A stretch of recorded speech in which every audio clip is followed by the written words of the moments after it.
I know a couple of calls ago, we got into the clients who we're dealing with. Today, we're going to talk a little bit about why they react or sometimes don't react when we call them, when they fill out the form or they set the appointment or either or both, and what's going on with them so that you can get a better picture on what it takes to get that presentation going with each lead and each client. We're going to address that.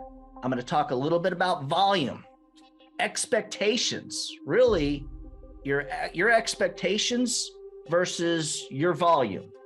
Okay. And that's important. And I'm going to ask you guys to internalize a few questions about yourself, about what we do and where you're at with selling insurance over the phone. And if I do this right, I'll end with a story that'll kind of lead to what it takes, what you guys have to do on your own, just to meet the bare minimum. I want to jump right in by talking about our clients. What's going on with them? Now, I want you to picture this. They're on Facebook, right? They see an ad. The first 8 words, you may qualify for an affordable burial insurance. That's the first 8 words in all the ads. They click on it. It goes to your landing page. They answer a couple questions. They fill out the form. Now you got your lead. Your picture pops up. The agent's picture pops up, so it looks personalized. And basically, in print, you're asking them to set an appointment. Right now, agency-wide, right around 58% of those people that fill out the lead form are taking the next step to set an appointment. So let's talk about now what happens the next day or 2 days out, or maybe even 3 days out, when you call that lead, that appointment, or that lead. What's going on with these folks? First off, none of us, and this is like the nature of how we are, who people are, none of us want to actually be sold. I mean, think about it. Do you want to sit through a 30 or 45-minute sales presentation for anything?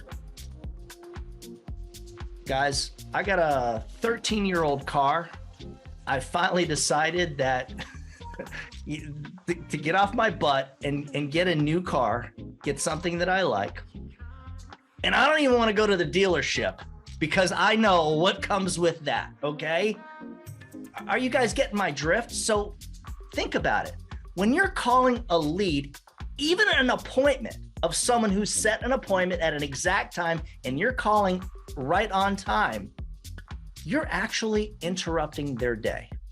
I mean, think about it. We all got things going on. I'll give you another example. Yesterday, I noticed my next door neighbor, his sprinklers were malfunctioning. They were on all day long. So last night when he got in, I went over to his house, knocked on his door. He answers, he's on the phone with somebody. And so I'm interrupting him and I'm trying to tell him, hey, look, your sprinklers were on all day long, man. He's like, okay, thank you. Guys, we're interrupting their day. That's why we teach you to do what we teach you to do in order to get them to actually pick up the phone, whether it's an appointment or not. And thankfully, thanks to our system, thanks to Brandon, thanks to what we've put together, you don't have to do, I want to say, I'm going to put a number together. You don't even have to do 25% of the effort that your average insurance agent that's doing the same thing has to put in. You don't even have to put in 25% of that effort. Again, keep this in mind. We're interrupting their day. I don't want to be sold. I don't want to go through any sales process. They don't either. They're not thinking, man, wouldn't it be cool if that insurance agent called me right now and sold me some insurance? Nobody's thinking that, okay? That's not what happens. Matter of fact, it's quite the opposite. They fill out the lead form and literally as soon as they fill it out or set the appointment, they completely forget about it. They're not putting it on their calendar. They're not putting a note on their refrigerator. Insurance agent will be calling at 11. They're not doing any of that, guys. So you have to keep this in perspective. That is why it takes volume. Lots of it. Lots of leads, lots of appointments, and what unfortunately some of you guys seem to have a hard time grasping is lots of dials. Not that many, Not compared to what I'm going to tell you about. Let's get into that. Expectations. We all have certain expectations. Do your expectations, maybe they're way up there through the roof, do they match what you're willing to do to reach those expectations? And when it comes down to it, I'm going to say those two dirty words. Does your work ethic match your expectations? I mean, you have to internalize this because it's the only way it's going to work. So I do research, guys. I like to know what industry standards are. I want to know what's going on with my competitors, right? Anybody smart wants to do that. So I'm going through YouTube channels the other day. I'm checking out different people. Really, I'm going to just say this. I was trying to find someone that would admit, hey, we are in our agency, no one's going to say, hey, if you come to our agency, you're going to have to make hundreds of dials a day. No one's going to say that. That's not how they recruit people. But I was trying to find a video where I could find someone that actually said something like that, and I did. So I'm not going to name the person because I'm going to say something really good about them, and then I'm going to crush them. But it's a recruiter that has a YouTube channel for a big company. And this person actually is doing I'm part of me is kind of envious because their YouTube channel is really doing well, right? And they've only been doing this for about a year. Their YouTube channel's only been around for a year. This agent, I was going video to video, trying to find it, and I did. I hit the jackpot. This agent actually earned right around $100,000 in their first year selling final expense, only explicitly final expense over the phone remotely. When they did this, their company was making the adjustment. This was a few years ago. They were making the adjustment from mainly doing face-to-face to figuring out how to take this one-trick pony and turn it into, now we're going to do telesales. And so by this person doing so well, basically the owner said, hey, I need help. I need someone to help teach people. They were winging it. They were just putting it together, trying to figure it out. And here this guy had one agent that did really well, and boom. So he figured he did the smart thing, kind of like what Brandon and I did. He said, hey, let's be a partner. Help me to bring in more agents, to grow this agents, teach them how to sell.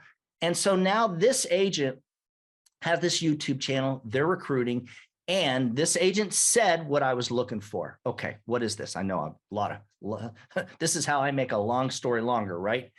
This agent said in their first year, during that first year, which by the way was the only year they sold, basically, during that year, there were days where they made over 400 dials. Okay, so this agent admitted that to find the success that to make that, and that person, I almost gave it away. That person didn't say I made hundreds of thousands of dollars. That person said I made $100,000. And there were days that person had to make over 400 dials. So let's do the math. 400 dials. We know each dial takes less than a minute. When you let the phone ring 3-4 times, it goes to voicemail, you hang up, you move to the next dial. With our system, it takes less than 1 minute. So that's basically this agent was willing to dial, what is that? Right around up to 7 hours of dialing consistently without speaking with a single person. And by accepting that that's what they had to do, now that person is in the position that they really wanted to be in. So I said, I'm going to say something good and I'm going to say something kind of negative. The good is, wow, that is just work ethic. That agent was willing to do whatever it took. The goals were there. The expectations were way up there. And guess what? The work was way up there too. This person matched it. And that's how they got in multiple presentations each day and was able to actually, in a different video, they said that they average right around 15 applications or sales per week, up to 15. I said it wrong, up to 15. So they weren't clear on the exact average. So to me, that makes sense. 2 to 3 sales a day. This person put in the hours. We're talking potentially with talk time, add in the talk time, we're talking probably I can only imagine 10, 12-hour days. So why am I bringing this to you? Because we're talking about expectations. Now, here's the crazy part. This is the crazy part. There were a couple of the calls on that channel that the agent had recorded of their self, and they were using it to basically to talk about and train their team and record it and share it on YouTube, on their channel, kind of like what I do, what I'm probably going to do with this video. The crazy part is they're playing the recording, and this is why I didn't want to mention their name. They're terrible. I'm listening to this successful agent thinking, oh my God, that is not what I was expecting. So I had a hard time. It was like an hour call, right? An hour video. And I had a hard time. I got through about 10 minutes of it. Within the first, I started counting. Within the first 4 minutes, this person said, and we all know that's like the kiss of death. If you can't break that habit immediately, it ends up being the kiss of death because it sends that message to our clients that you're not sure. I'm not sure. Let me think about it. I don't know. You can't do that, right? This agent in the recording was doing this at least 2 to 3 times per minute. Think about it. You're in a call, you're a professional, you're being successful, and you're sending a client, a potential client, 3 messages a minute, 2 to 3 times a minute. You're basically sending them an underlying vibe that you really may not want to do what I'm trying to get you to do. That's basically what that does. So why did I bring that up? Because you've got to ask yourself, what am I willing to do to reach my expectations? And so that's why, I'm just going to say this. That's why with our system, you don't have to make 400 dials. Let me just say this. If you do, as a new agent, I'm going to break down some math for you. Let's say you're a brand new agent. You're in your first week, right? It's your second or third day. You only got like 8 appointments, right? And then another 7 leads. So that's 8 plus 7, that's 15. 2 or 3 of those appointments or leads are very likely to pick up on the first or second dial. So now you've got another 12 or so leads to work or appointments. What's the harm in calling them 5, 6, 8 times? I mean, that's what we've done. These agents, think about what I described with this girl. Now, what she wasn't clear about was how many leads. She talked about leads in other videos, saying that, you want to have at least 100 leads. And so I couldn't really figure out, the exact numbers. But at the end of the day, I'm picturing her, if she had to call each lead 15 times or 20 times, then she would do that. Guys, on our platform, for you to meet the floor, now this is what we're getting at, for you to meet the bare minimum, there's certain things that you have to have, right? You've got to be able to make a smooth presentation. You got to sound professional. Okay, we know that's the floor. That's where it starts, right? But you also got to make the dials. Not 15, not 10. If you literally average, this is the crazy part, 5, 6 the most dials per day on any lead or appointment, you're making over 100 dials. It's really not that hard. 100 dials is 100 minutes. It's less than 100. It's an hour and a half, really. If you just consistently call through 100 leads, 100 appointments, and nobody answers, and you get 3 or 4 rings before it goes to voicemail, you go to the next, that's working an hour and a half. Again, what are your expectations? Are you expecting to really just kick butt? I'll share another story with you. We had an agent on here a few months ago. He actually referred one of you guys that are possibly on the call. And he said to us, I think I may have even said this before. He said to both Brandon and me, he's like, I need to make at least $10,000 to $15,000 every week, not month, every week. I broke it down. I explained to him, how difficult that would be and tried to give him a realistic expectation that he could deliver on. And I did. He did everything the way that he wanted to do it and did very few things the way that I told him, if you want that success, this is what you need to do. He literally, after he worked 1 week, he didn't even make 50 dials a day. First week, I get it. It feels weird. You feel a little uncomfortable doing it, but you still got to do it. You still got to make the dials. So he didn't even average 50 dials a day the first week, right? The second week he took off.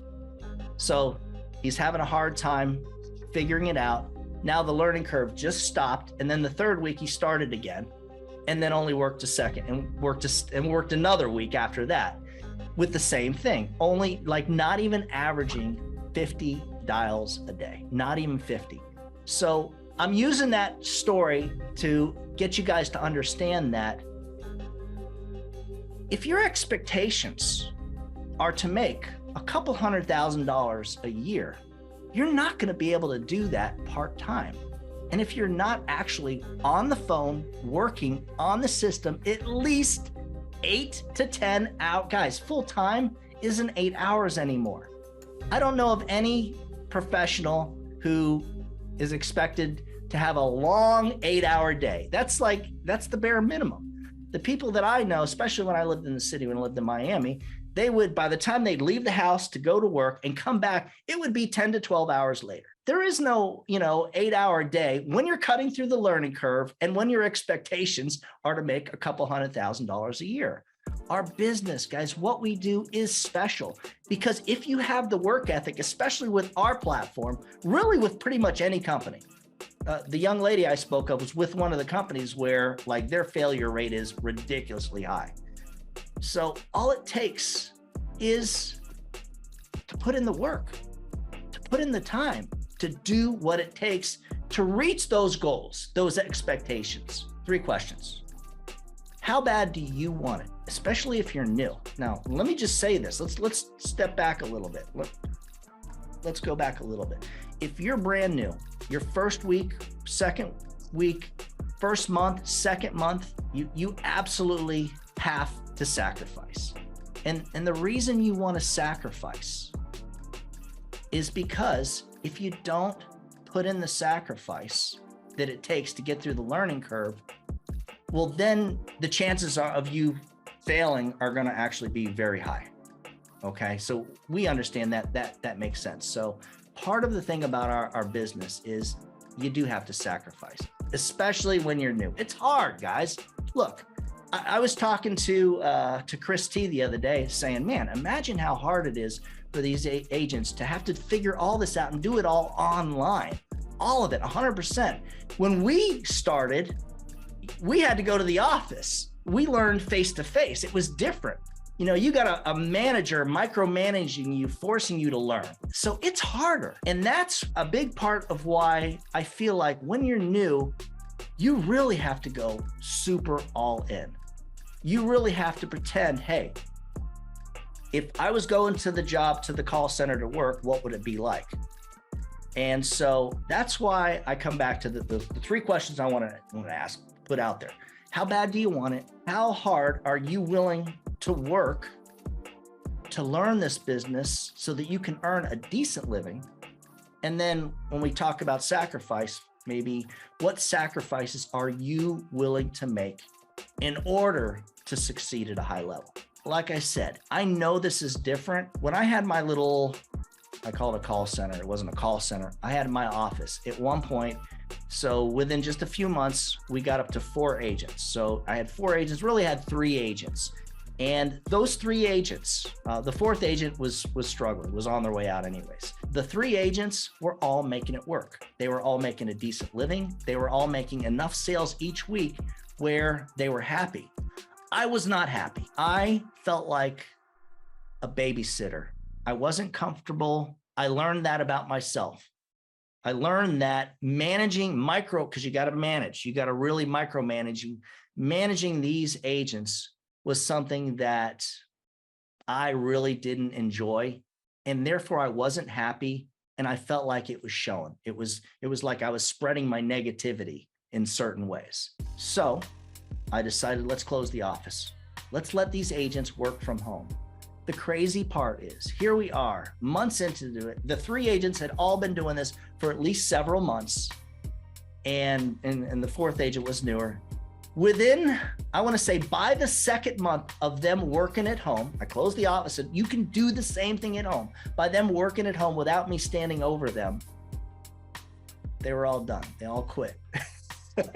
And so the funny thing is, I know that one of the agents, there was this one young lady who actually did really good. She was not used to making, she came from a job where she was making like 30 grand a year. And here, what she was doing with us, it wasn't that much, but she probably, I want to say she was on target to probably she was probably making at least $1,000 to $1,500 a week, which was a lot more than what she was used to making. And she couldn't do it. She just couldn't do it without somebody standing over her, without someone putting a clock on her. What I'm getting at is this. That's part of the reason why this can be so difficult for us, especially if you've never spent money on leads or actually worked for yourself where you had success, because you have to put in the time. You have to put in the effort. You can't do this part-time and get through the learning curve. You can't do this part-time and make a couple $100,000 a year. So with that being said, that's why I always say it. Find your why. Got to know that why. Why am I doing this? What am I doing this for? Pretend that you're actually having to go to an office and that you've got no choice but to work, or they're going to fire you. That's kind of hard. You've got to figure out how you're going to get yourself to do that. I have trouble with it too, guys. And very important, you've got to find a schedule and stick to that schedule, whatever that schedule is. Monday through Friday, 9 to 6, 8 to 5, 10 to 7, whatever it is, you have to do it every day and stick to that schedule. It's important to understand that what we're doing for new agents, those of you who come on our platform first, what you don't realize is what else is out there. Chris P and Matt will both tell you, they had experience doing this when they came to us, and where they were at, making at least $150, $200 a day that's like the floor. That's the minimum. That's where you have to. Otherwise, they don't want nothing to do with you there. By me suggesting that you make 75 to 100 dials per day, this is how, especially when you're brand new, right? This is how you teach yourself the work ethic, and this is how you get through that learning curve. I know the learning curve feels like a beast. I know. Believe me, I've been there. And I say I've been there. Heck, when I was there, I didn't have to do it online working for myself.